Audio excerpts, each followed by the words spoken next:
before. The cat-like creatures loped into the woods, vanishing like quicksilver, their hide glittering with dusty frost that made them turn invisible when they were not attacking. Fear began to replace the fury. The demon spirits were cunning and deadly.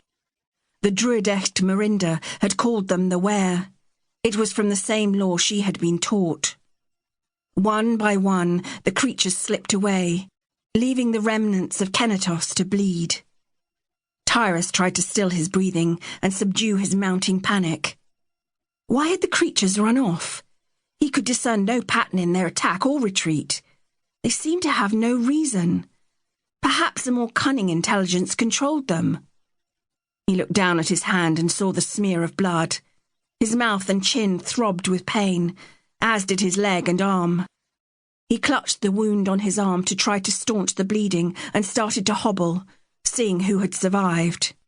There was Mirinda, face ashen, her untamed red hair clotted with leaves. Her fingers still burned blue as she rocked back and forth, not sure if the reprieve would last. Her eyes were lucid, that was good. She was hunched forward protectively, elbows in. Sweat mixed with the mud on her cheek. Standing just behind her was the Bhikkhu. Tyrus was so grateful that the Abu Jaud was there. The Dryad-born Bhikkhu were all dead. Nothing had prepared them for the ferocity of the attacks, and their instinct to preserve life had defeated their chances of survival. Abu Jaud was Adjuan, trained in the Bhikkhu temple in Kenatos. Street fighting was natural to him. Survival was an instinct he did not lack. He had shed his Bhikkhu sensibilities after the first attack of the Were. So far, their threatening time in the Scourgelands had revealed he was an efficient killer. As Tyrus panted, staring at the man, he realized the Archreich would make Abu Jaud a Kishion when they returned. If they returned. The doubt's whisper was so soft, he almost didn't hear it. It made his knees quaver and nearly start clacking together. If was a terrible word. It was the hinges of a door leading to thoughts that, once contemplated, the mind could never abolish. He was never one prone to other men's fears. In his heart, he had believed he could defeat the Scourgelands. Losing half of the party already had begun to fill his mind with the seeds of doubt.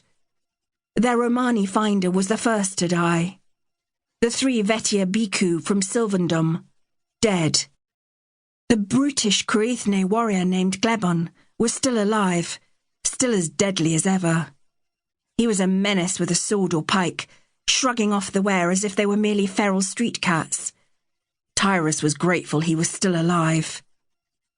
Then there was Declan Bryn, the Priya Chan.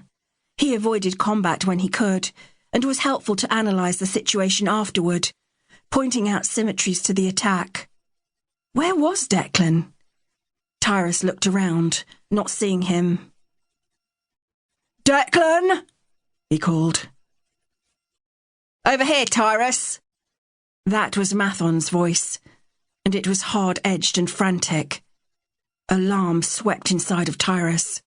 He turned and found Mathon kneeling over Declan's body, fingers working deftly to try to save the Priya Chan's life.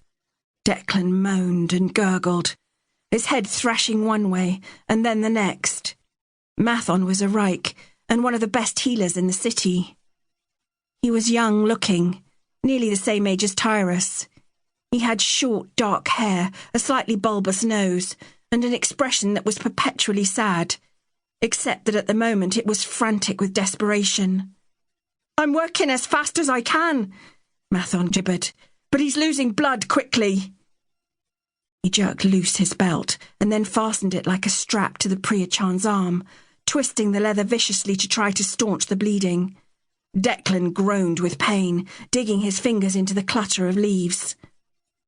"I'm losing him," Mathon said, panting.